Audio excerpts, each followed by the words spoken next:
Welcome to today's session on the Buddhist teachings on universal loving kindness, the Metta Sutta. And we are very lucky to have Dharma Master Andrew Williams back with us again. So a bit about Dharma Master Andrew Williams. Dharma Master Andrew Williams has been a Dharma teacher since 1998, initially in the USA and now in Australia. He has studied and received teachings in all of the three major Buddhist traditions of Theravada, Mahayana, and Vajrayana, and is currently a resident teacher at the Tuan Buddhist Monastery in Melbourne, as well as occasionally teaching at various other temples, Dharma centres, Buddhist clubs, retreats, and in the general public. So we'll start with a guided meditation and talk from Dharma Master Andrew, and then the second half of the session will be a Q&A discussion facilitated by the lovely Tina. So without further ado, over to you, Andrew. I will do some chanting, just a couple of minutes, and even the prayers that we would normally do 3 times, I'll just do once, just for convenience today. And then we will do a little bit of meditation to release the stress or tension in the body, then focusing on the mind, anapanasati, breath meditation or mindfulness of the breath. And then we will do loving kindness meditation. Of course, these will be brief, and I encourage you in your own time to actually do longer sessions. And then I will give commentary on the sutta. Namo tassa bhagavato arahato samma sambuddhassa. Buddham saranam gacchami. Dhammam saranam gacchami. Sangham saranam gacchami. We take refuge until we're enlightened in the Buddha, the Dharma, and the Sangha. Through the positive potential we create by practicing the Dharma, may we soon attain enlightenment in order to benefit all sentient beings. May all sentient beings have happiness and its causes. May they be free from suffering and its causes. May they never be parted from the happiness beyond suffering.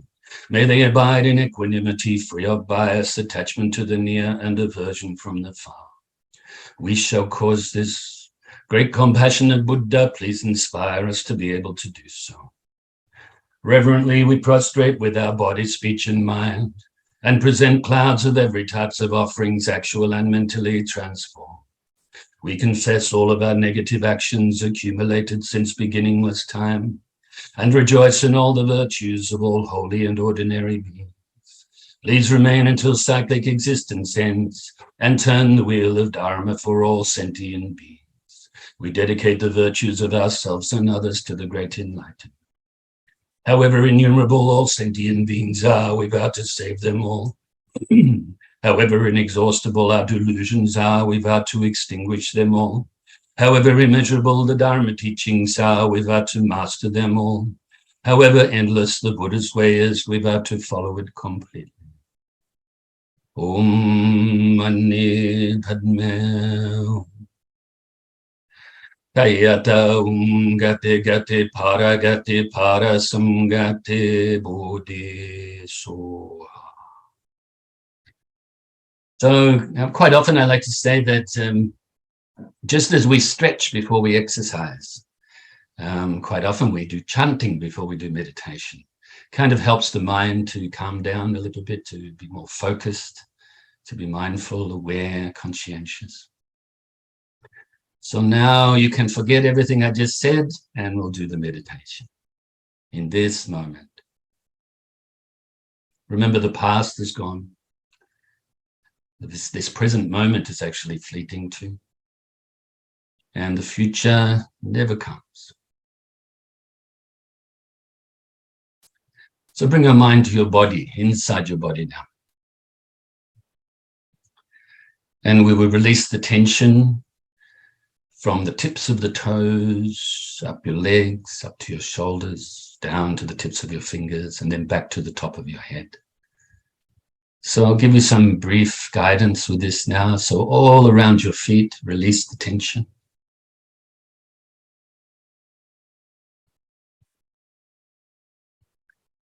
and your lower legs,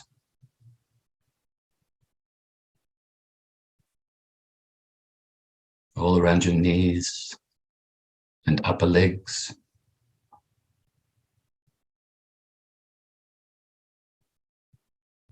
All around the midsection of the body, front, sides, and back.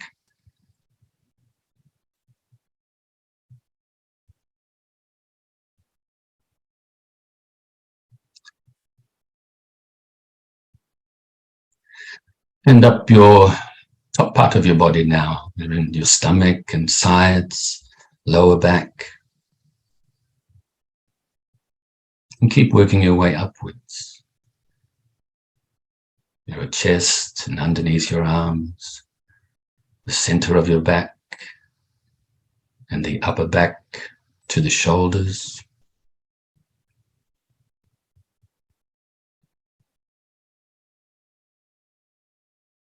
Now work your way down your arms to the tips of your fingers.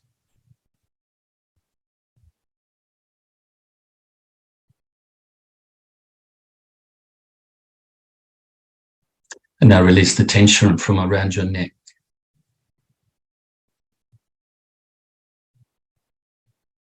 The back of your head and sides of your head. And all over your face. The chin, the jaws. Make sure you're not clenching your jaws. The mouth nice and relaxed. The lips gently touching. Tongue resting on the upper palate inside the mouth. Your nose and sinuses and eye sockets and eyes. And release the tension from your forehead. Make sure you're not frowning. And finally, the crown of your head. And now briefly, just scan your body the same way we just did, just really quickly, to see if there's any more leftover tension that you can release.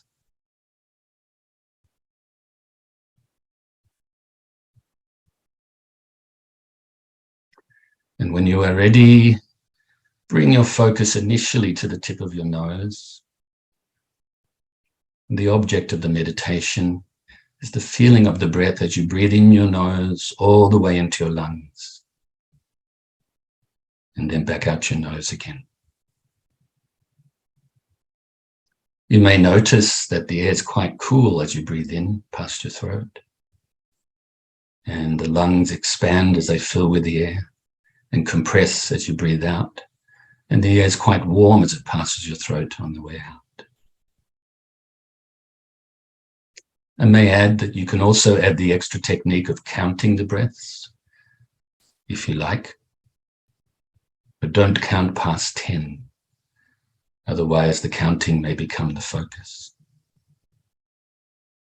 So one in-breath and one out-breath is 1, and so on and so forth. But if you get distracted while you're counting your breaths towards 10, then go back to 1 at that time.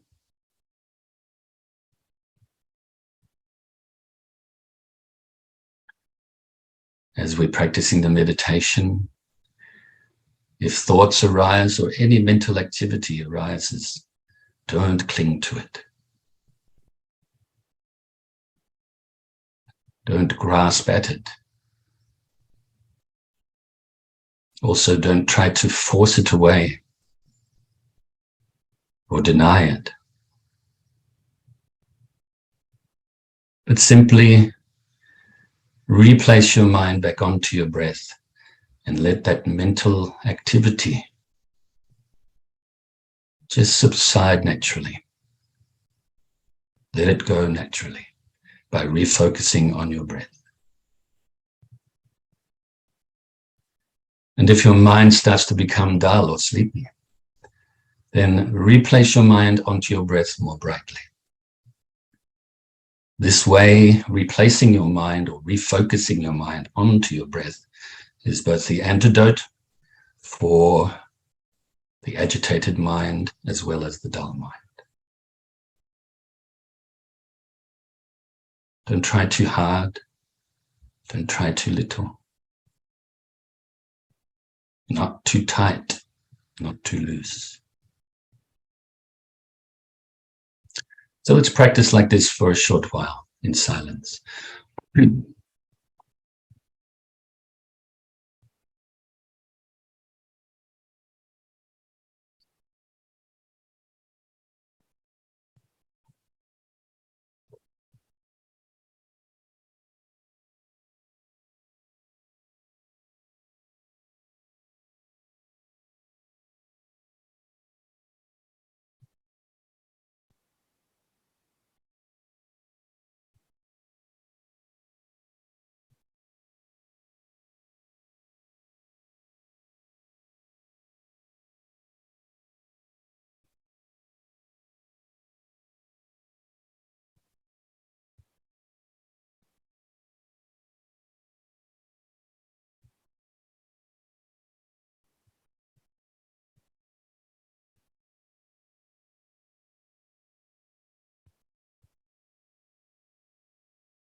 At different points during a silent breath meditation, you can check your mind just to be sure that you haven't wandered off the object, start telling stories mentally, or become sleepy. So check your intention, make sure your intention is pure.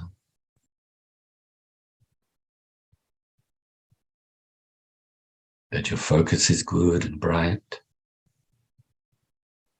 And also check your body to make sure you haven't tensed up through habits. You may have certain habitual tendency to tense your body in different areas. Just make sure you haven't tensed up as well.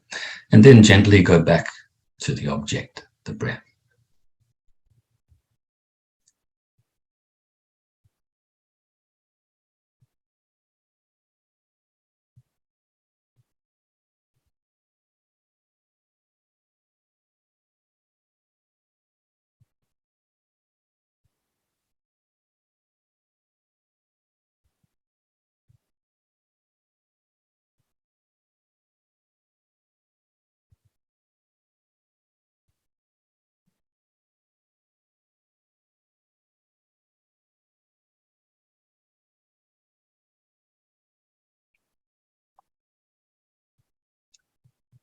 The breath, or the feeling of the breath, is a very good object for meditation. If you consider the fact that breathing is the most important physical thing that we actually do, all of the other activities, the ones you enjoy, the ones that make you very happy, and the opposite as well, all of these activities wouldn't happen without the breath, from a physical point of view. Also, it has the tendency to bring the mind inside the body. as you focus on the breath, breathing in your nose all the way into your lungs, then back out again.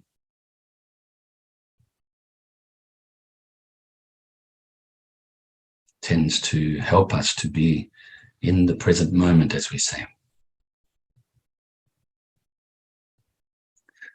So now you can feel very pleased with yourself for engaging in this short session of breath meditation.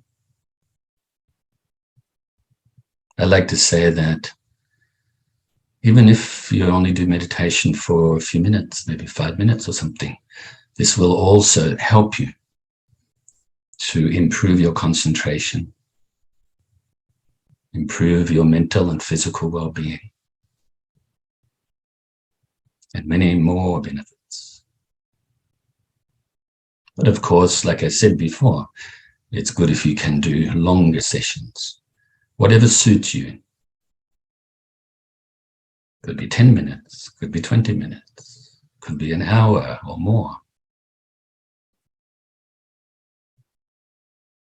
Don't put too much pressure on yourself, but also don't be lazy. So now we will switch meditation techniques and fill yourself with universal loving kindness, friendship, goodwill. Respect yourself, appreciate yourself, be grateful, accept. You can utilize the feeling of universal loving kindness, or you can also utilize some visualization. Visualize your whole being filled with white light, or if you prefer, white nectar.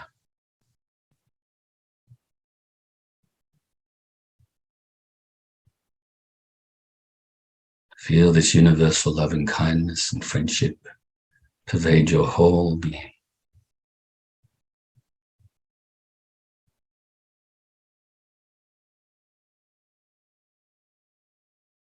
So much so that it now overflows and radiates outwards, initially to your loved ones, family and friends, and fills them with the universal loving kindness too.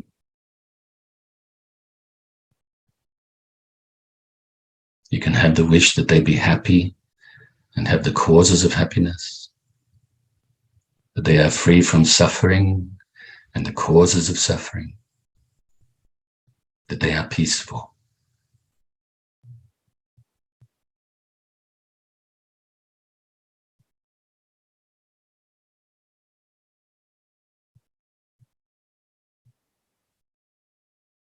Once again, you can just go with the feeling and bringing them to thought, to your mind, or you can even use a visualization, visualizing that they are full now of universal loving kindness, that they are happy, that they are free from pain and suffering, and that they are peaceful. So now radiate further and further. Now include those you may regard as strangers that you have indifference towards. Fill them with the universal loving kindness too. May they also be happy, free from suffering, and be peaceful.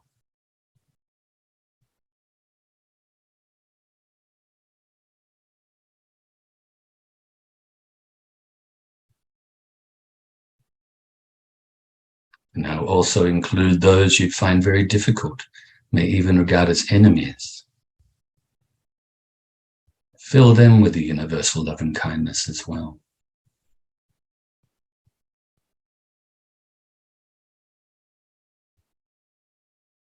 You may notice that we start with ourselves, then our loved ones, quite easy to do, and even strangers, very easy to do because you don't have any negative feelings towards them.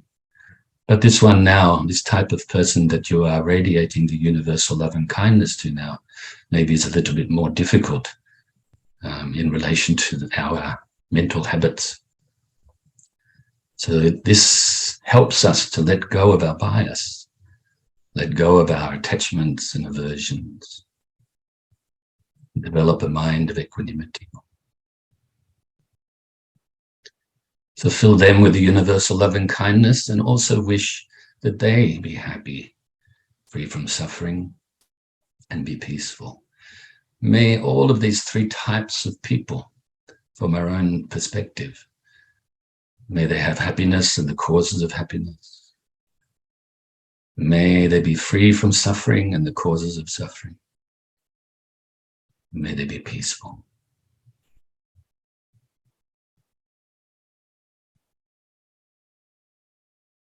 Now we will radiate our loving kindness out further and further gradually, distance-wise, starting in your immediate area. And share your loving kindness to all living beings around here, whether they live on the land or even under the land, whether they live in the waters, whether that be the fresh water or salt water, fly through the air.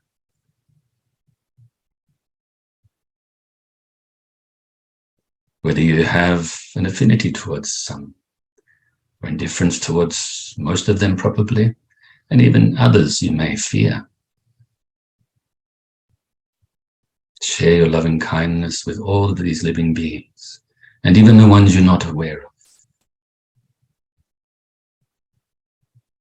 Now radiate further and further. Our loving kindness radiating outwards is gathering so much momentum now. It's covering great distance. Include your whole state or county and all of the living beings that abide here.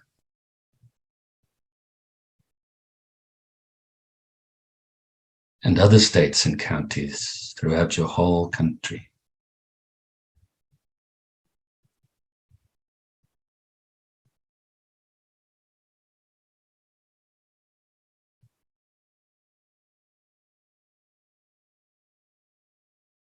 And other countries throughout the whole world.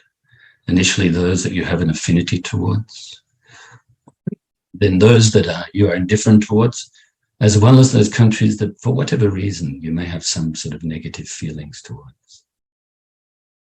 Have your loving kindness pervade all throughout this world, throughout these countries, throughout the oceans, all the way to the center of the earth and to the outermost atmosphere.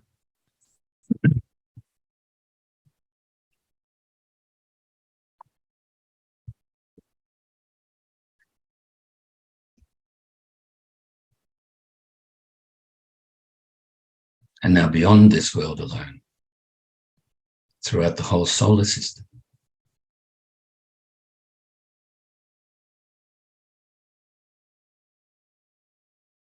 And other solar systems throughout the galaxy.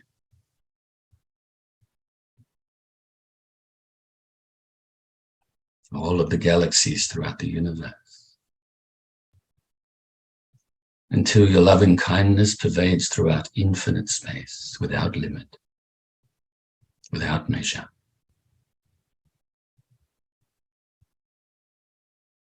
You can also remind yourself that we are all interrelated too, throughout this infinite space.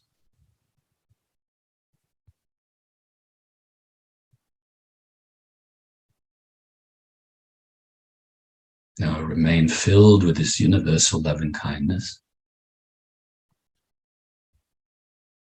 pervading throughout infinite space, and I will chant the Metta Sutta, the teaching part. This is the work for those who are skilled and peaceful, who seek the good. May they be able and upright, honest of gentle speech and not proud. May they be content and easily supported, unburdened with their senses calmed.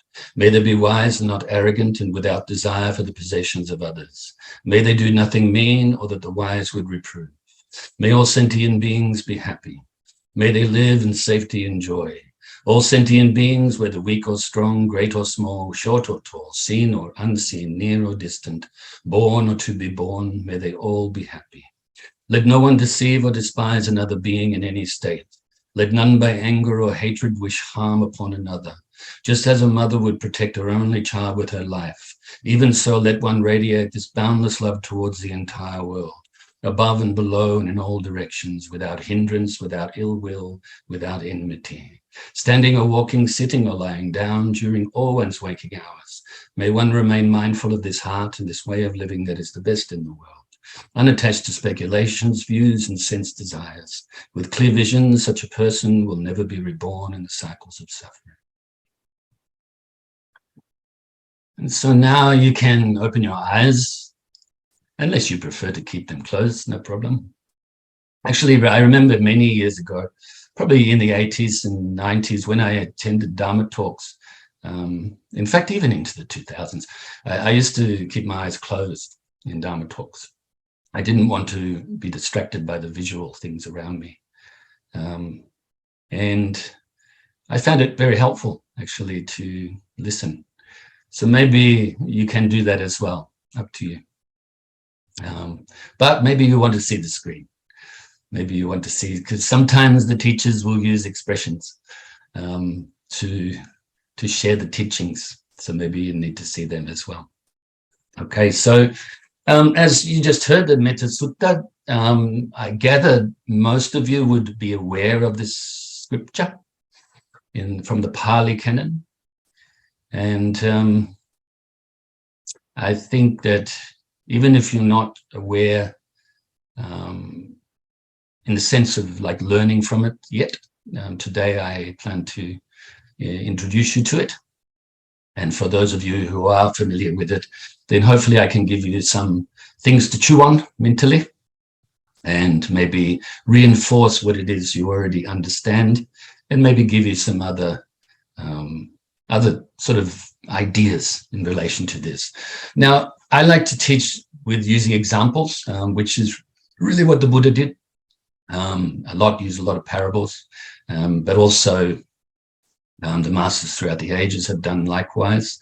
And I like to give these types of examples so that you can take them and then think about them later.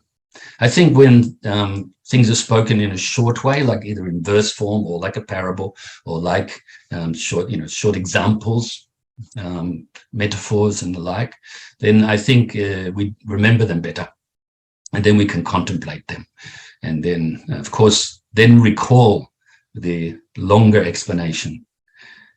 Okay, I remember years ago I used to think, the longer things are more profound, but actually so often it's the shorter things that are more profound. And you need to understand the longer explanation to be able to understand the shorter version, the verse versions. Okay, so the Metta Sutta, I have it here just so I don't forget little points. The first verse, I should mention this, I wrote a song with this called Universal Love. Okay, so related to me writing a mini musical about the universal love of the Buddha. So the actual story of where, when, and why the Buddha gave this teaching, this Metta Sutta teaching.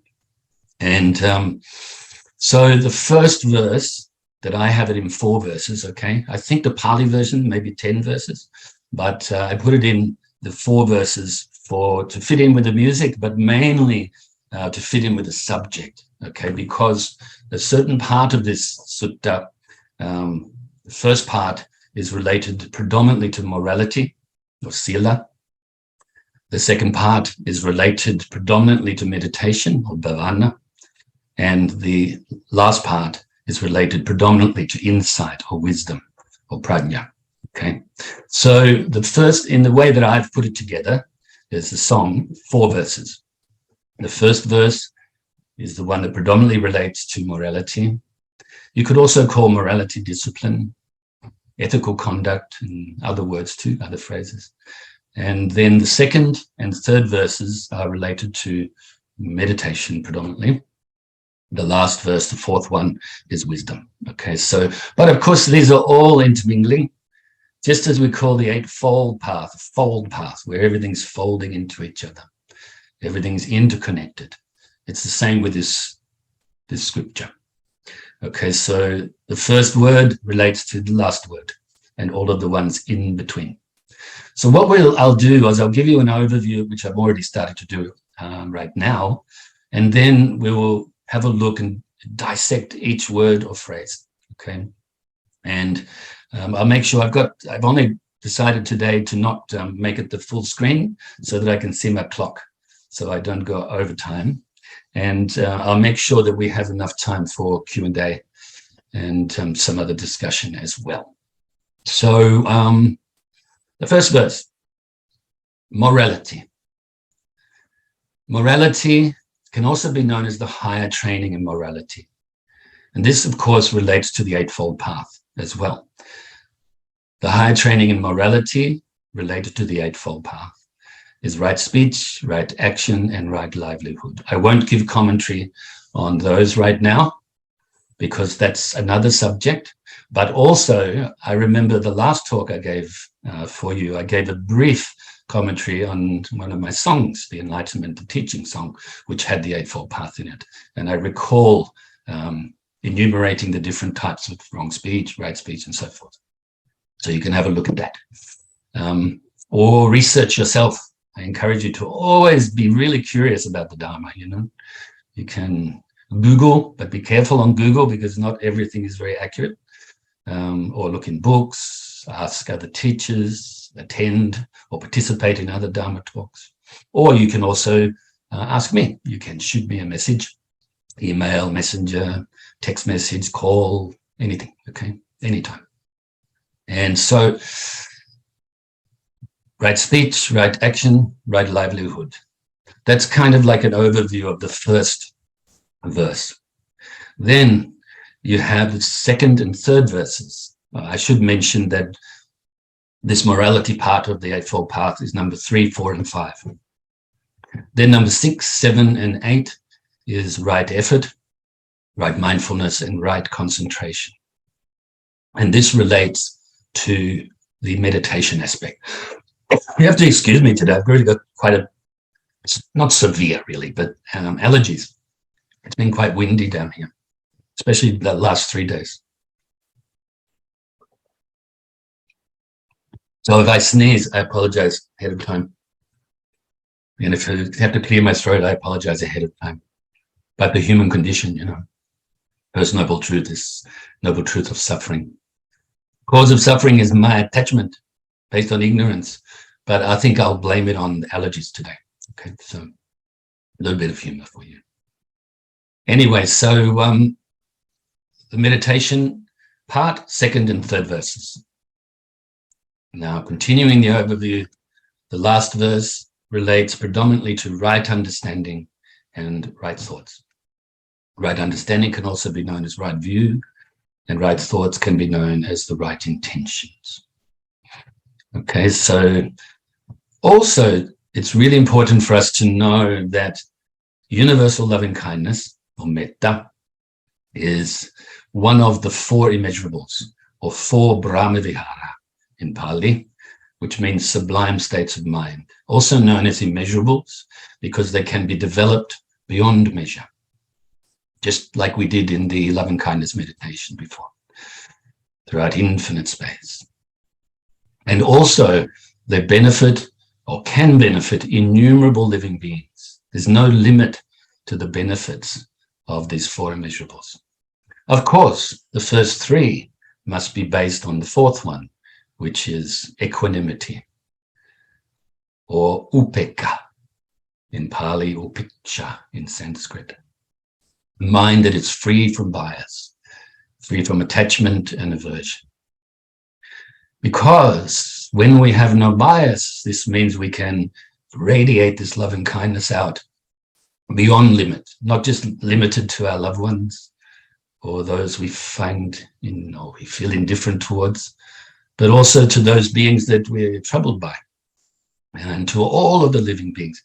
Like I mentioned in the loving kindness meditation related to animals and other living beings such as insects, there's many of them you may fear. Maybe you don't feel like extending loving kindness to them, but if you free your mind from attachment and from aversion, then you're able to bring these to mind and then radiate this loving kindness to them as well, and to all living beings without limit. This helps our mind, once again, to be free from hatred and greed and ignorance and so forth. Okay, all of the klesha, all of the mental afflictions that arise from ignorance, attachment, and aversion. So you could say that these beings that we fear, or these people that we don't like, actually are our greatest teachers in that sense, because we get to develop the qualities, the mental qualities, such as this universal love and kindness, more and more, because we're able to then let go of our aversion towards these types of beings. Okay, so I digress slightly. So 4 immeasurables are metta, karuna, mudita, upekkha. In Pali, maitri, karuna, mudita, and upekkha in Sanskrit. Or in English, universal love and kindness, also closely related to the word mitra, which means friendliness, and karuna means universal compassion. And then, of course, we have the universal empathetic joy. Okay, so compassion, basically, the expression of compassion is the wish that all living beings be free from suffering and the causes of suffering. And the expression of metta, all living beings have happiness and the causes of happiness. Okay, so now let's dissect it. This is the work for those who are skilled and peaceful, who seek the good. So you have to want to develop universal love and kindness, like anything in life. If you're not open to learning, if you're not really into doing it, you're probably going to stop. You're probably going to put it off, even if you have the opportunity to develop this, even if you have the opportunity to listen to the Dharma and then contemplate the Dharma and then so even absorb your mind with the Dharma, you're probably not going to do it. You have to have the interest. So already be skilled in having this interest. Realize, even if it's only a concept, a faraway concept at the moment, that we are all interdependent, all interrelated, and that even those beings, as mentioned before, that we find difficult, we are related to them as well. Okay, so even if it's just a concept, this will help us to increase what the Buddha called here skilled. So this is the work for those who are skilled in developing the good qualities, the qualities that eventually can become what we can call enlightened qualities. And peaceful already, so the mind is already reasonably peaceful, even if it's only for a few seconds at a time, because we haven't practiced meditation enough yet. And seek the good. So we want to become better. We want to let go of the unwholesome, both from the point of view of our mind as well as our physicality and our verbal abilities. We want to become more virtuous, more wholesome in relation to our body, speech, and mind. And so that'll do for that. This is the work for those who are skilled and peaceful, who seek the good. May they be able and upright. Now, of course, the Buddha is talking about may they, but this is us, okay, right now. So I can say you or we or whatever, but I'll stick to the words in the actual scripture, but you will know what I'm talking about. May they be able and upright. Upright. In other words, if we perceive that we have engaged in some negative actions, you apply the antidotes. You now engage in the opposites. So if we have behaved and created some negative karma, for instance, based on greed, then you become more generous. Based on hatred or dislike, you become more loving, more kind, more compassionate. But also there are other purification practices you can engage in from the different Buddhist traditions as well. I don't have the time to go into those at the moment. I myself practice the Vajrayana techniques, what we call the Vajrasattva Buddha practice. And what you do, first of all, is you bring to mind any negativities you've been involved in, and you have a positive, non-clinging regret for having engaged in these negative activities, even if it's just thoughts, for instance. Then you have a strong resolve not to do it again, or at the very least, decrease the habits that cause you to engage in this negativity. Then you are doing this towards a virtuous object, a Buddha, for instance, or your teachers, some being that you find to be virtuous. And then you engage in the practice. The practice includes visualization and some mantra and so forth. But you don't have to engage in this practice. You can also engage in the 28 Buddha practice, which I think is practiced in Theravada tradition, 108 Buddha practice in other Mahayana traditions, and others as well. So it's helpful to purify, to engage in these purification practices. It's not magic. You yourself have to make the effort. These are techniques taught by the Buddha, taught different techniques because us human beings are all different, you know, so we may be attracted to certain practices, and so we should engage in those, and so forth. I digressed again. So able and upright, so able to learn, able to then contemplate on this universal loving kindness, and then able to absorb your mind with this universal loving kindness. Okay, so honest, of gentle speech and not proud. Very important to be honest. Who are we being honest to? If you're using those purification practices, like I just mentioned, you think you're being honest to the Buddha. Yes, you are, but really you're being honest to yourself, utilizing the methods and the techniques to be able to be honest to yourself. If we're not honest to ourselves, how can we, first of all, get to know our good qualities that we need to improve and nurture, eventually perfect? How can we perceive the faults that we need to relinquish, decrease, eventually totally eradicate? We have to be honest to ourselves, look deeply into our mind. At the same time, regulating our speech and our body to help us to purify the mind as well. They all work together. Gentle speech, once again, related to the discipline of right speech. Okay, so, but also include right actions and right livelihood. And not proud. This is an interesting one, isn't it? So often, especially in what I find in Western countries, English-speaking countries, pride is a big deal. You always want to, be proud of yourself. Proud of your children, proud of your friends, proud of your footy team, proud of whatever.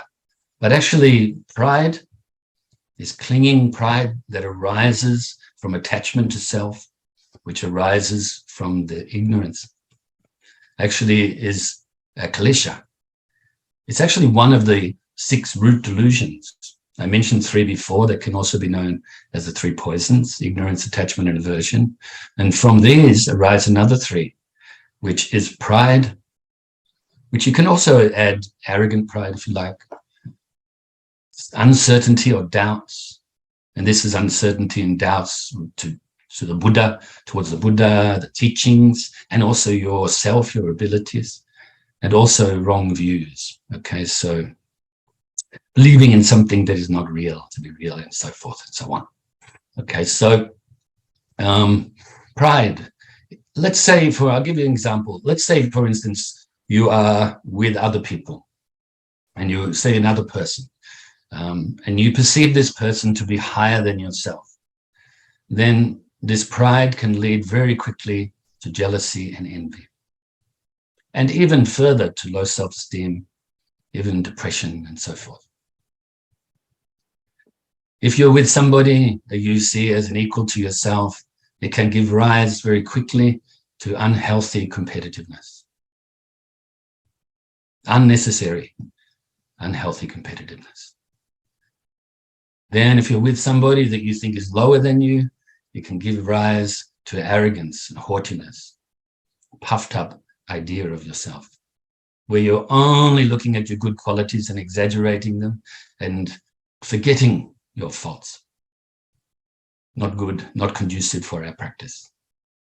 Okay, so pride, not a good thing. So once again, I repeat that line, because I think we finished that one. May they be able and upright, honest of gentle speech, and not proud. I should note here that actually the next subject that I'll be teaching for you in late April is the 6 paramitas.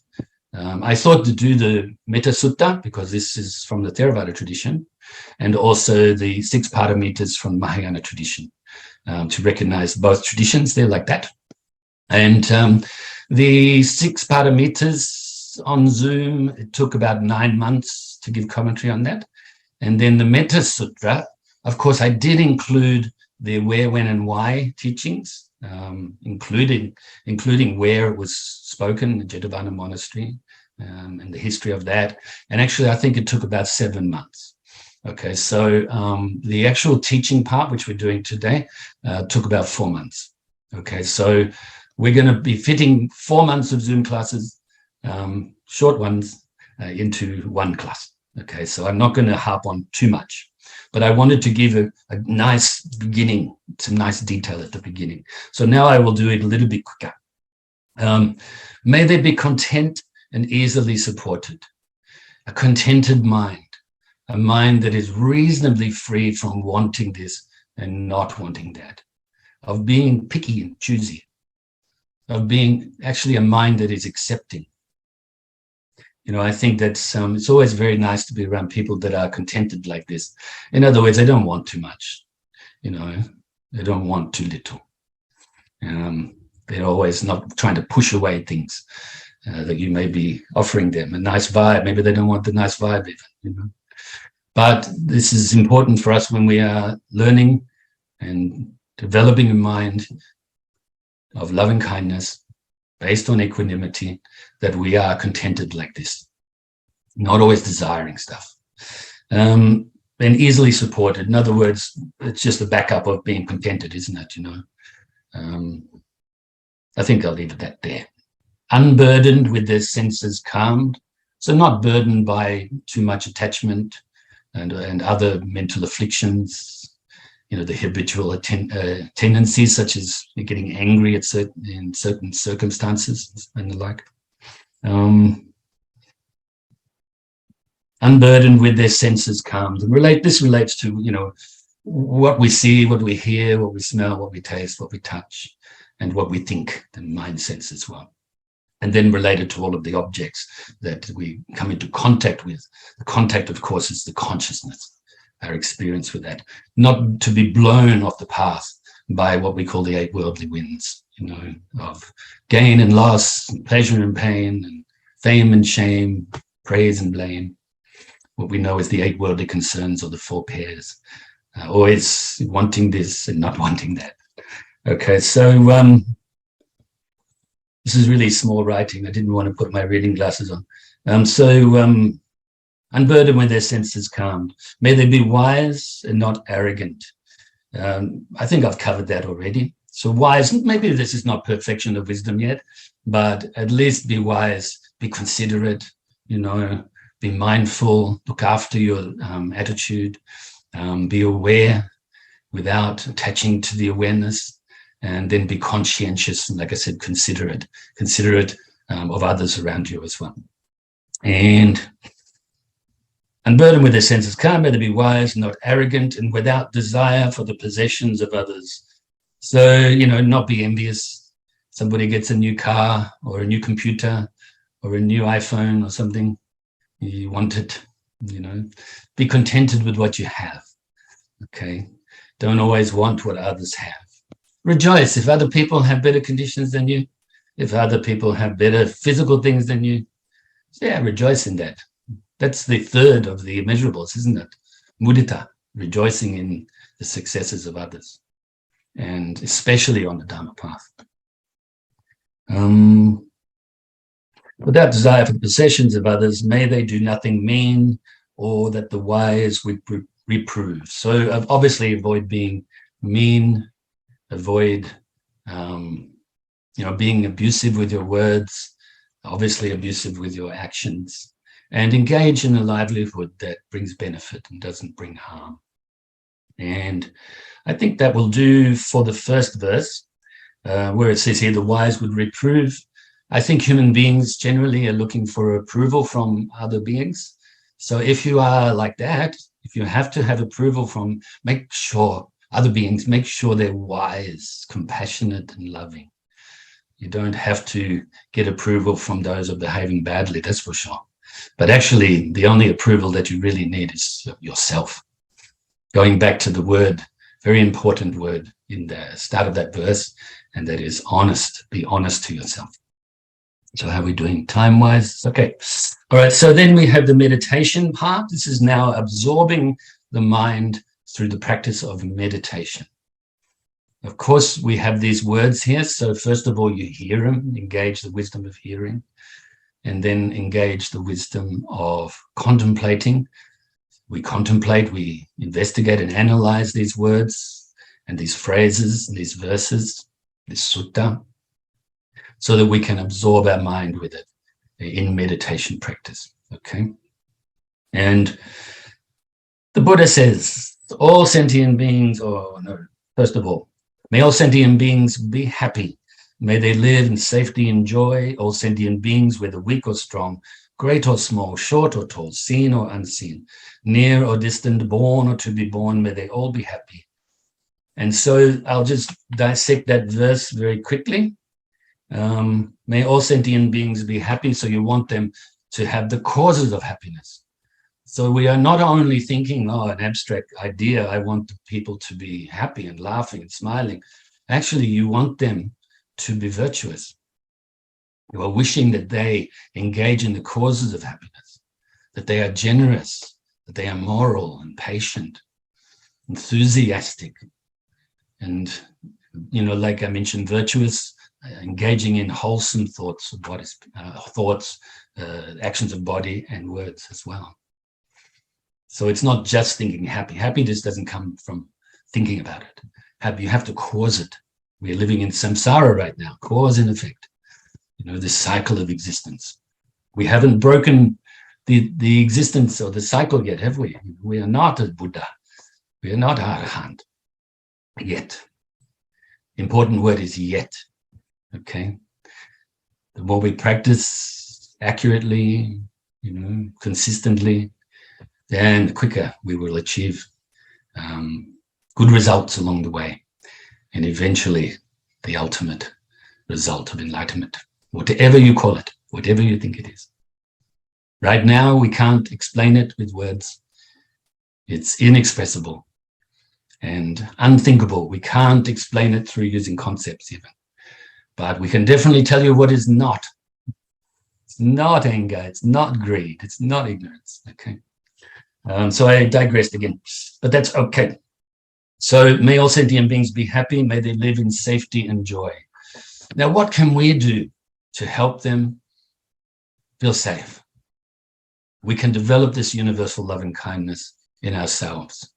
The more that we are friendly, the more that we genuinely practice the Dharma and develop this genuine love and kindness based on equanimity, the more people will feel safe around us.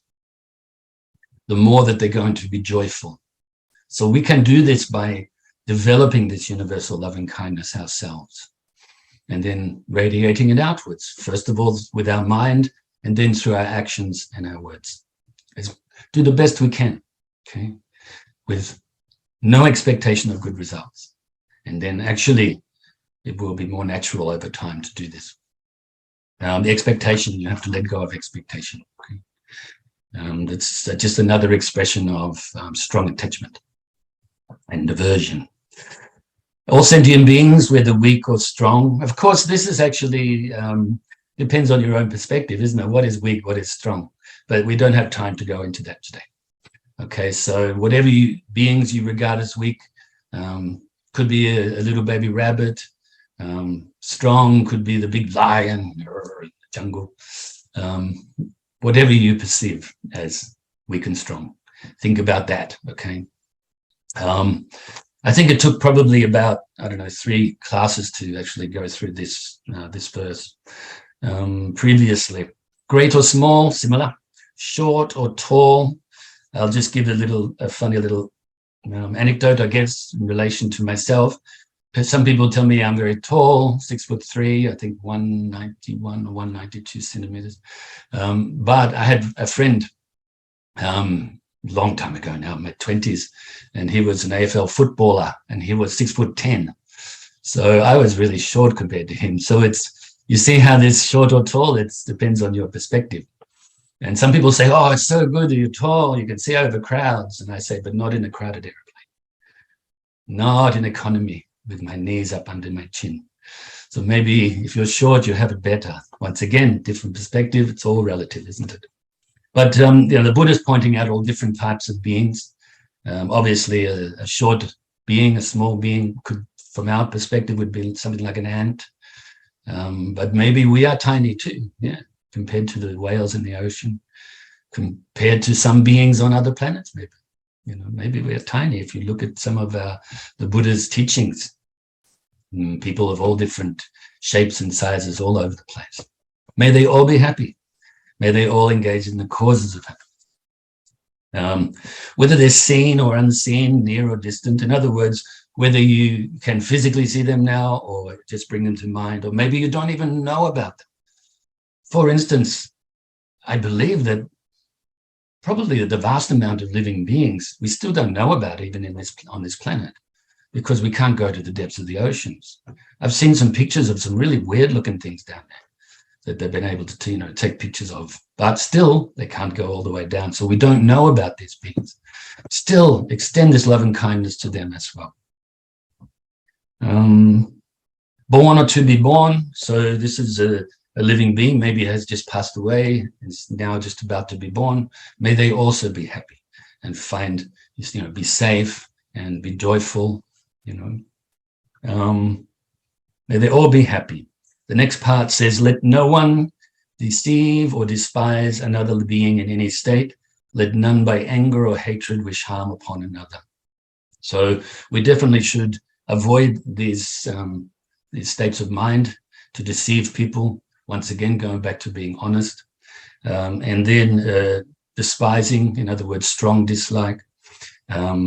Basically, probably to do with hopes and fears in that case. And let none by anger or hatred wish harm upon another. So be harmless. This word metta, when translated to English, we can use lots of words because it's a multifaceted word. Friendliness, I mentioned this during our meditation. Friendliness, acceptance, harmlessness, non-violence, and all of these types of qualities, okay, can come under the heading metta. Just as a mother would protect her only child with her life, even so let one cultivate a boundless love towards all sentient beings. So even though this is still limited, like the love of a mother to a child is a very good example of what we can understand. And even the child in the womb, and then even after birth, we can think of the mother's love and the fact that she would most likely give up her life before giving up the child's life. We should think like this. Okay, you don't have to give up your life, right? Otherwise you can't practice Dharma. Maybe you forget next life. So practice now, okay? But this is your mind, absorbing your mind with these qualities and this spirit. It's still limited, of course. This is still not what we call metta as such, but it's a good example, probably the best example that we can have. Her only child with her life, even so let one cultivate a boundless love towards all sentient beings, without exception now. Let one radiate this boundless love towards the entire world, above and below and in all directions, without hindrance, without ill will, without enmity. Enmity is another word for unfriendliness. Amity means friendliness. So without having harmful intentions, and also without having any hindrances, such as the hindrances of believing in yourself too much and focusing only on your own well-being, or even forgetting yourself and focusing on some other beings that you may have attachment towards. So we do that as well. We don't look after our own state of mind often, as well as our physical well-being as well. So I think we'll leave it there, because during our metta bhavana, the loving kindness meditation, I went through some of these points. In other words, that's the reason why I like to do this. We marry two techniques of metta bhavana together, extending to different types of living beings, but then extending it distance-wise. Okay, so I think we've covered that for the time being. Now we are on to, give me a thumbs up if you're happy if I move on to the wisdom aspect. Yeah. If you want more Give me a thumbs down if you want to, if you want me to explain more. Up to you. I'm here for you, you know. And okay, so the next bit says standing or walking, sitting or lying down. So in other words, always, here and now. I alluded to that before. Before class, I think. When do we practice the Dharma? When do we develop this universal love and kindness? Just here and now. Doesn't matter if you're in a monastery or a Dharma Centre like the Metta Centre, or in a house, on the beach, in a cave, you know, wherever, on an aeroplane, wherever you are, and here and now. Now is when you practice. So important. And because if we keep putting it off, oh, you know, I'm standing right now, I'll wait till I'm sitting. Then by the time you get sitting, you may have forgotten. Maybe then you put it off, oh, I'll wait till I go to bed, lying down. Or maybe I'll do walking meditation instead. Actually, the Buddha is pointing out these 4 different postures that actually cover always. We're always either standing, sitting, walking, or lying down. Walking can include running and, you know, any movement. Lying down is obviously any type of reclining, not just sleeping. Sitting, whether you're sitting on a stool, whether you're sitting on a chair, a couch, on the floor, on a cushion, legs crossed or not. This is sitting. And standing, of course, is any time that you could be standing, actively standing, waiting in a supermarket to get served with your mask on, social distancing. And so you can be doing this, it's active. Or you could just be standing on the beach, just emptying your mind from all of the day's worries. These postures include everything, okay? Then during all one's waking hours, this is a good point here. While we are awake, train the mind. Even if you have to engage in other activities such as your work and studies and other hobbies, physical fitness, things like that, then still keep your mind upright, mindful, aware, conscientious. Practice during all of our waking hours, because if we do this, then we will develop the habit of practicing while we sleep, while we are not awake or semi-awake sometimes. During all of those, you know, the shallow sleep time, the deep sleep times, the dream state time, we're actually going to have virtuous mind. Because years ago, I found out, you know, from listening to actually His Holiness Dalai Lama, I think maybe early 90s, and he said, be careful to practice during your awake hours, because we do create karma in our sleep. So you want to create good karma in your sleep, don't you? Having wholesome dreams, wholesome thoughts, not nasty things where you're doing nasty things. Of course, we're not following through with our physical actions and our words while we're dreaming. It's all mental phenomena, but still can create some negativities by sleep. So really I encourage you to really be mindful and aware to practice while we're awake, and then you will sleep better. Actually, your dreams can be quite entertaining during that time, and you can even teach yourself during the dreams. Okay. Where are we? So during all one's waking hours, may one remain mindful of this heart and this way of living that is the best in the world. So this universal love and kindness, it is the best way to live in the world. In the world relates to all of those innumerable living sentient beings, okay? We don't know the count. We don't know how to count how many living beings are here. Even in your garden now, if you went outside in the garden, you couldn't count the living beings that are out there, all the insects, even the microscopic ones that we can't see with our eyes, and even can't see through microscopes, some of them, so small. So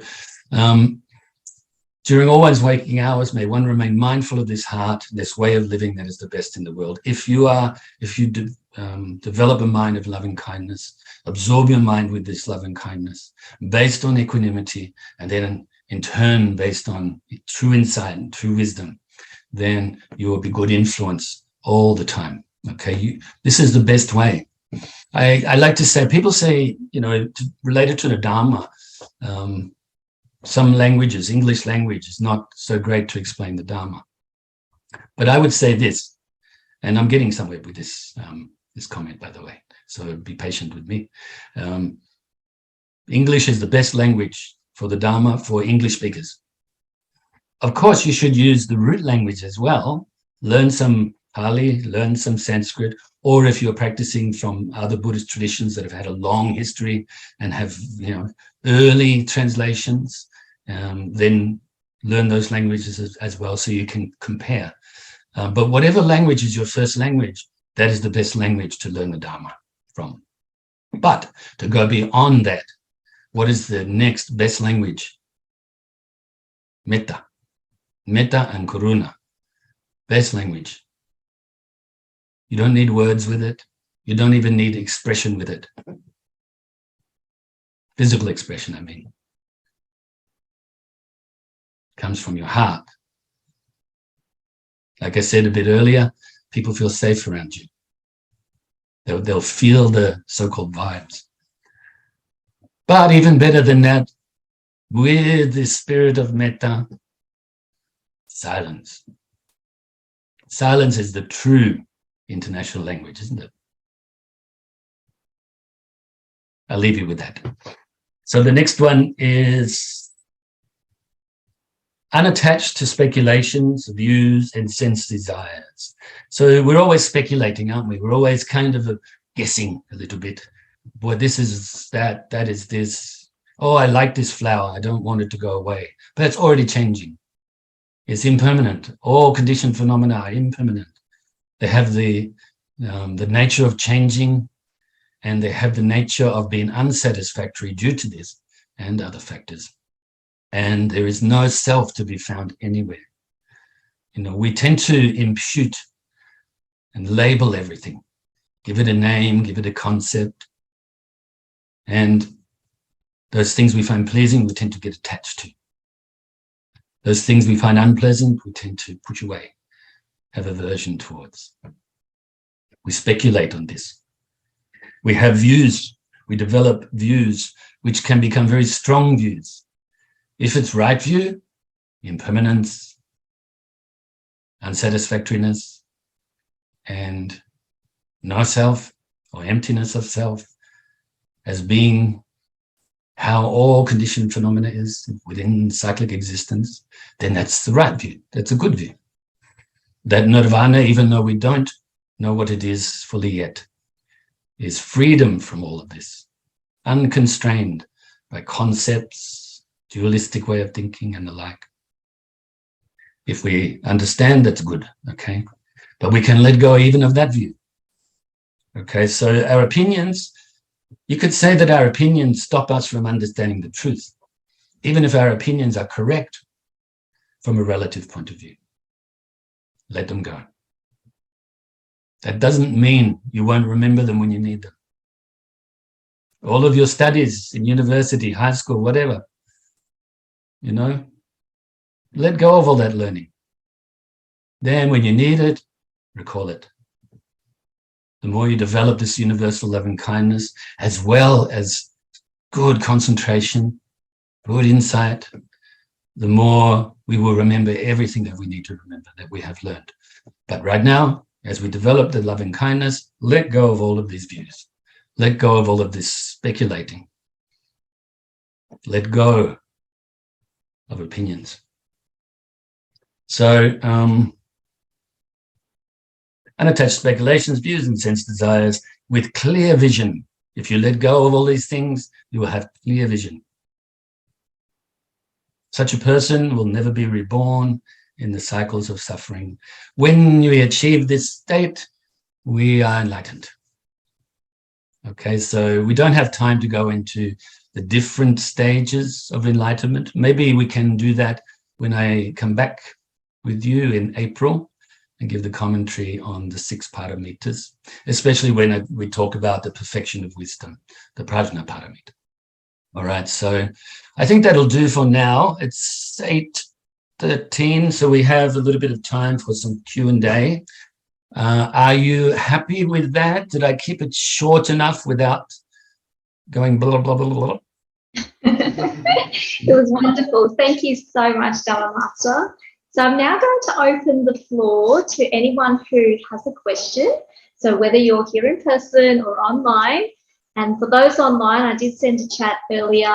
If you have a question, just pop it into the chat box. So if you want to keep it anonymous, you can also send it to me directly. And I have one anonymous question to offer to Dharma Williams. The question is this. Is metta... That's funny. You called me Dharma Williams.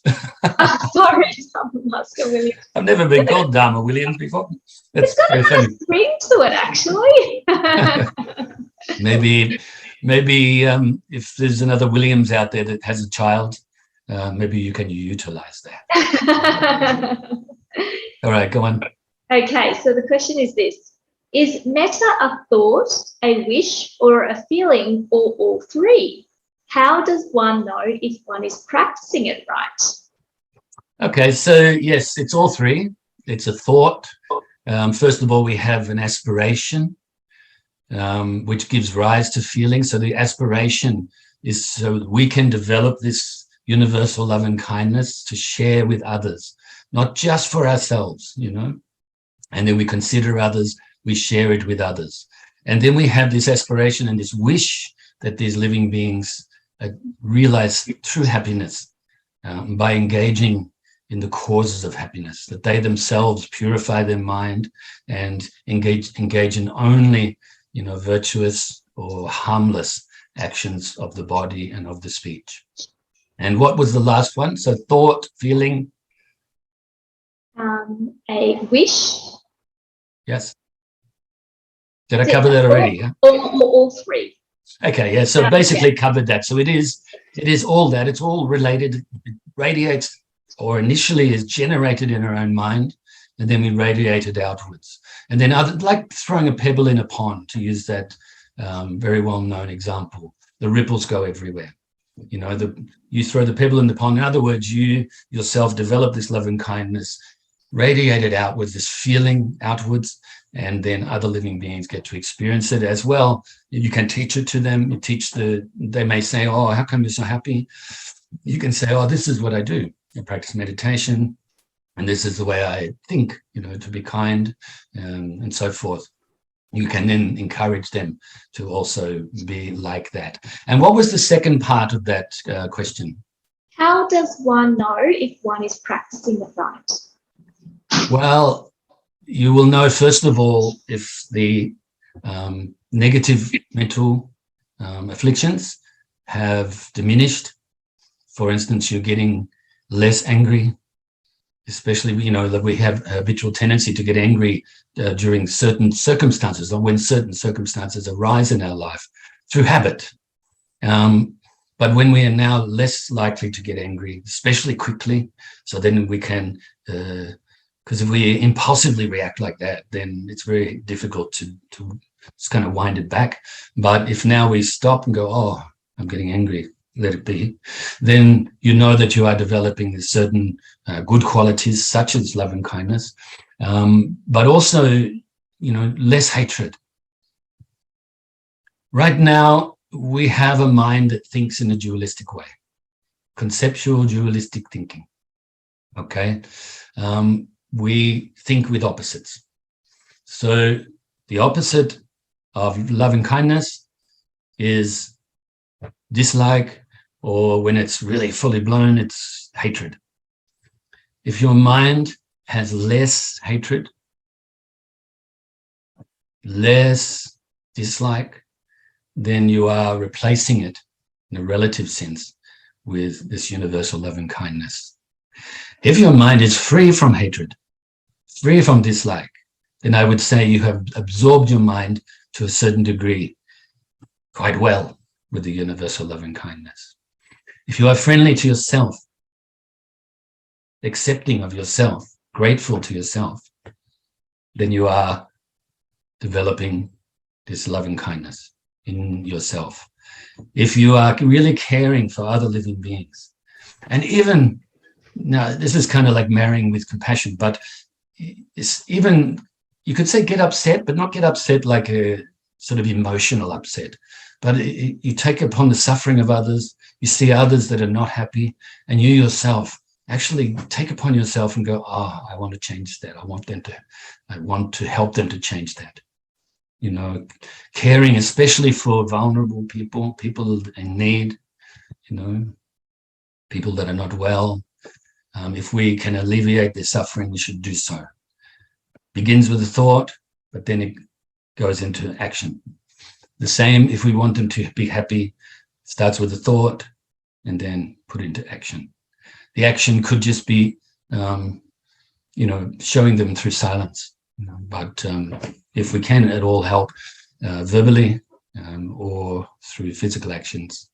And then, like I said before, teaching. You know, we can all teach the Dharma. You know, if you learn certain aspects of the Dharma really well, and then, you know, really absorb your mind with them, and then you can radiate outwards. And you can share silently, or you can share just through a few words here and there, or point them in the right direction, what to read or what to look into, or who to ask questions. You know, human beings are very curious. So sometimes I think it's nice to give them some things to be curious about that are beneficial, including this universal love and kindness. So that's, I think, enough. Beautiful. Thank you so much for the answer. The next question is this: is metta practice also in other traditions or religions? Sometimes I think of Jesus on the cross and him giving all the love and compassion to the soldier who was hurting him, saying, "Forgive him, Father, for he does not know what he is doing." So powerful and striking. Yeah, I mean, there's a certain element of universal loving kindness. I have never practiced the other traditions. You know, I was born in Wales, in Great Britain, but and our family was obviously born into Christian family. But I myself, I don't recall. I did like certain things. Like I remember the movie 10 Commandments came out. I quite liked that movie as a child. But I never really had a belief in the creator God, creation theory. The universal law of karma, of cause, condition, and effect, was always, even as a child, even though I didn't really know the terminology very well, this is the way I was thinking now that I look back at it. So I can't really compare. But yeah, when you say words like that, then there's a certain level of love and kindness there, of course. Certain level of compassion, you know, wanting them to be free from suffering. And also, you know, rejoicing in their goodness and so forth.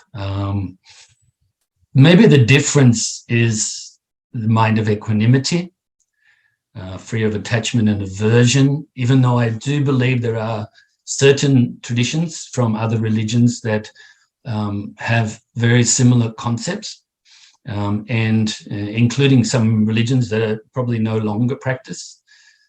Such as ancient Greek teachings and some other ones like that, probably have the concept, but where Buddhism is different, and, you know, once again, I can't compare, is in the teaching of emptiness, shunyata, of anatta, no self, and also from Mahayana Buddhist point of view of the Tathagata Garbha, which means the Buddha nature. So the fact that all living beings have the potential to be an enlightened Buddha, that is actually our true nature.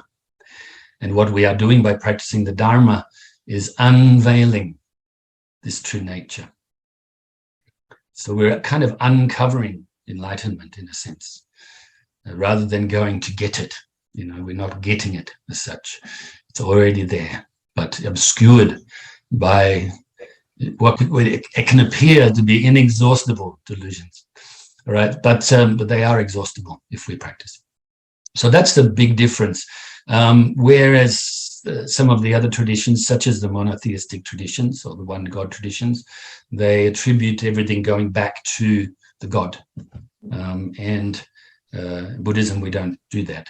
Of course, we have many realms of existence, of which there's some of these realms have gods from human perspective. Okay, so yeah, too big a question to really go in details.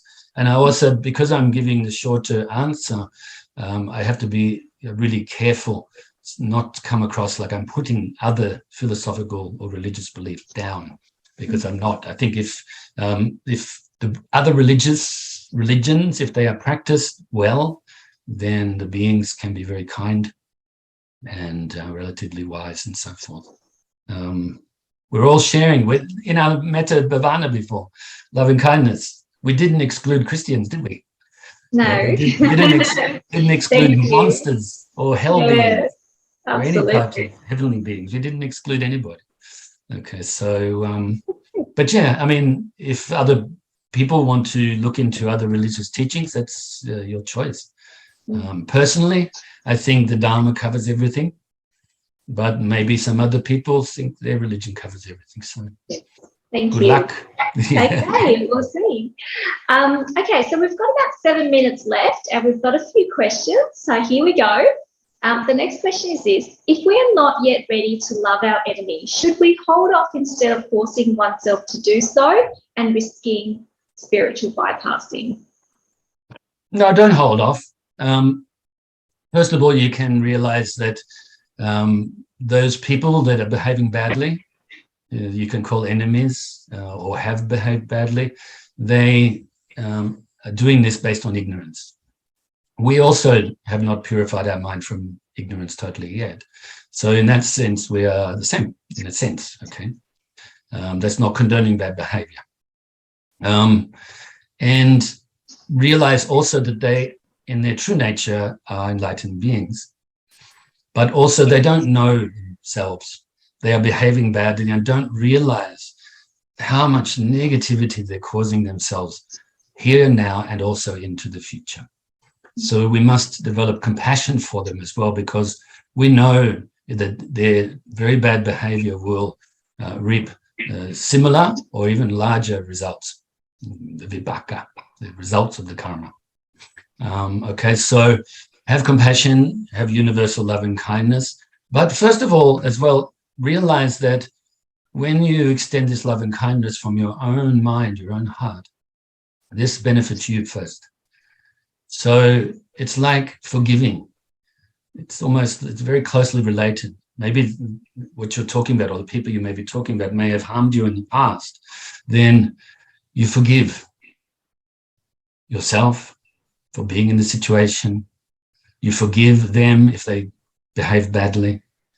And what forgiving is doing, I like to say it's like putting down your mental baggage. It's all memories, isn't it? From the past that we're bringing into the present. We don't need to bring it. You know, if you go grocery shopping and you've got lots of bags and you're carrying these bags, you bring them home, you put them in the kitchen. Do you need to continue to carry the bags with the groceries in it? No, they're too heavy. Put them down. Now it's relaxing. It's the same mentally with these grudges we may carry around with us, the lack of forgiveness, the lack of loving kindness. We're probably carrying and burdening ourselves. So if you put this down, any vengeful thoughts, any grudges, put them down and you will actually feel much better. So no, include them, but do it like we did, you know, extend it to yourself first, then your loved ones. So easy, unless you're arguing with them at that particular time. But then of course they turn into the enemies, don't they? And then of course with the beings that we're indifferent towards, we don't have attachment or aversion. It's quite simple as well. And then those people you may regard as enemies, because you were at that stage, you've already opened your mind, at least to the possibility of extending the loving kindness to them. Yeah, so don't limit your practice. Okay, be kind to yourself and go beyond the limit. Yes. And I think what you've done is actually answered the other question in the chat, which is, what is the role of forgiveness in metta practice? Yeah, well, it's actually another meditation that so often precedes metta practice or metta meditation. And that's, forgiveness. You can utilize, as we did earlier, you can just go with the feeling or bringing the people or groups of people or person to mind. Or you can use visualization as well, visualizing beings in front of you and so forth. But if you first of all forgive yourself for anything you may have done in the past that you feel you shouldn't have done, or anything you feel you should have done that you didn't do, you bring your mind into the present moment and you forgive yourself for this. It's all in the past already. It's finished with. Then you can extend or ask for forgiveness to somebody you may have harmed in the past. Have them in front of you and you say to them, I apologize for bringing you harm in the past, or words to that effect. Please forgive me. And then you can imagine them saying to you, thank you for apologizing. Yes, I do forgive you. And then you can say to each other or something like this in our mind, now we are free to move forward in our lives from this moment onwards. No need to hang on to these negative thoughts. And then you can imagine someone in front of you, actually, that may have brought you harm. They are admitting that and also asking for your forgiveness. So they're apologizing to you and, with deep regret. And then you accept their apology and then you forgive them and let them know, as they let you know, that now you're able to let go of these things and move on in our lives. And that's just a very brief. I think you can look it up, even in some books or even on the internet. Maybe you can check it out for longer versions of that. Okay, so yeah, forgiveness is very closely related. In fact, you could even use the word forgiveness under the umbrella of metta. Okay, as well as other words. Will that do?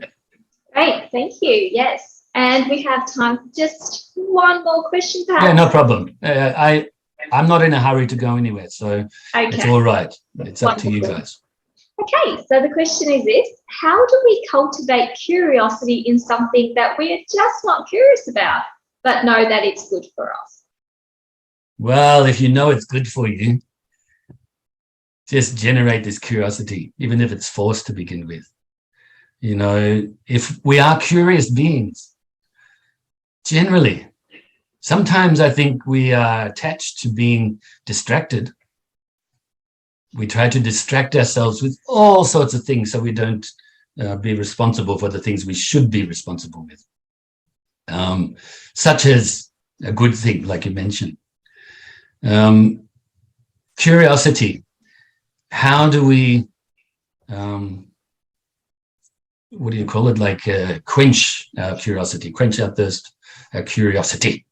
By, first of all, engaging in looking, isn't it? Easy to do on the internet these days, or in books, or giving someone a call, asking a question like this, listening to an answer. Very important to listen to the answer. I think sometimes as human beings, we're so distracted and so attached to being distracted, not wanting to really know things, that we ask a question. And if the question doesn't agree with what we think it should say, or the answer doesn't agree with what we think it should be, then we turn off or get angry even. Or actually, if you want an answer, in this, what I call these days McDonald's mentality, wanting your burger, I don't eat meat, but it's a good example, wanting your veggie burger in 10 seconds or in 1 minute, you don't get it. You get frustrated and you go to Hungry Jack's. We want immediate answers and we want them in a short time. Actually, sometimes you have to be patient listen for longer periods to get your curiosity satisfied. That's a better way to put it. So yeah, listen to the answer and then think about the answer later. So already something is good. That should give rise to wanting to satisfy your curiosity. Then you have to make the effort to do it. Then, even if it's still bugging you and you don't want to get off your butt and do it, then you have to persevere. Be courageous. Then once you start to get some good results, and even in this case, loving kindness, your mind starts to become more absorbed with it, more often, more consistently, you see the good results. You feel the good results. You're more contented, less worried, less anxious. This gives rise to natural enthusiasm. And then you start to create the momentum. It's like entering a stream. You enter that stream now. The stream doesn't go backwards. Now you're going in the right direction. All right, so curiosity is a good thing, unless, of course, we have bad intentions. So make sure that with your curiosity, or your curiosity is based on good intentions, to learn, to be a benefit, to help living beings, including yourself, even though there's no self. So where do you practice? You practice here. When do you practice? You practice now. That's all. Quite simple and uncomplicated, really, isn't it? So I do the dedication prayer? Yes, for sure. Thank you. Or is there more questions? Someone's just chimed into that and said perhaps have some faith. With faith comes some curiosity. Yep. Yep. And Faith, yeah. Let me add to that one first. Keep it brief. Faith in Buddhism maybe is different to other traditions. There's 3 types of faith or 4 types of faith. Okay. The first one is faith in the qualities of the Buddha and the Dharma. And you can also add the Sangha to that, the teachers as well.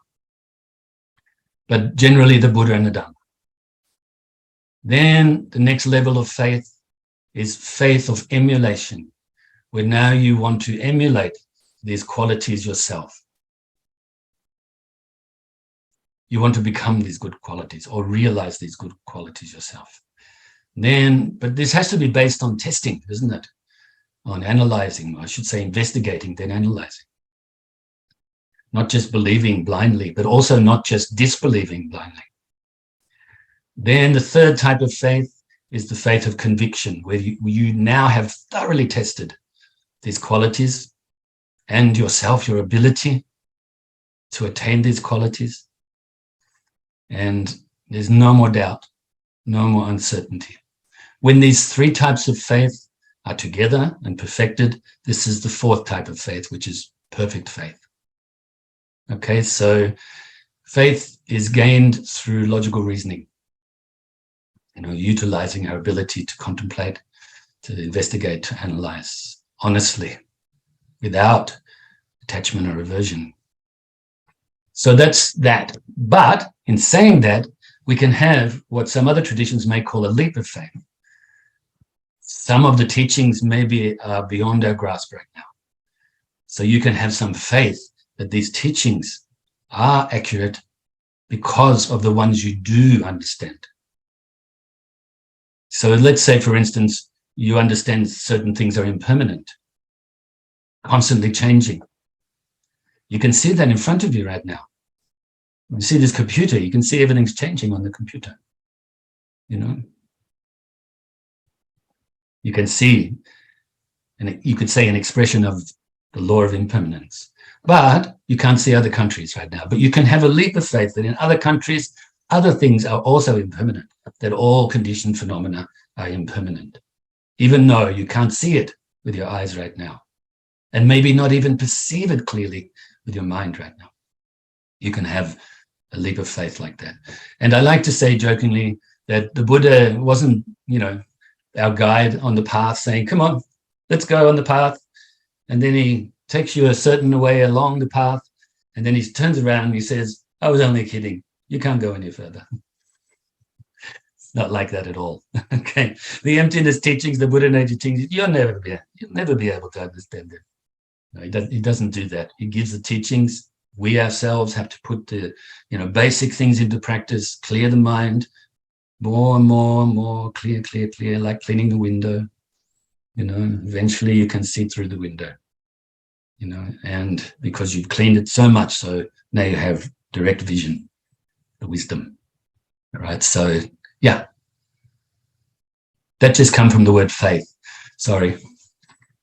No, that's great. Thank you so much. And I'm going to reiterate a comment in the chat. So the questioner earlier said, thank you for those tips and strategies, Venerable Andrew. And I would ditto that. Thank you. Thanks for those encouraging words. Wonderful talk. And I'm going to now pass over to our MC Elise. Yep. And don't forget the dedication before we finish. That is exactly where I was heading. Thank you, Dharma Master Andrew. Good. I'd like to invite you to the dedication of merits and closing prayer, if you may.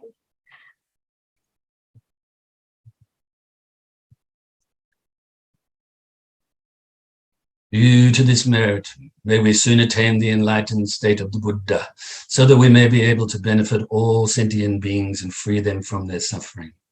May the precious body Chitta, not yet born, rise and grow.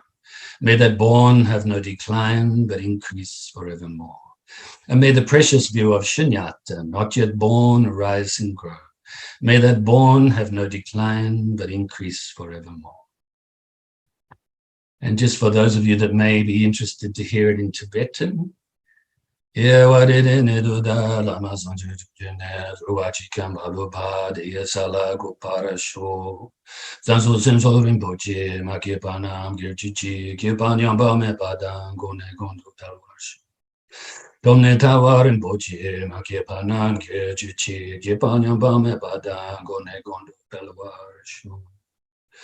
Namo Buddhaya, Namo Dharmaya.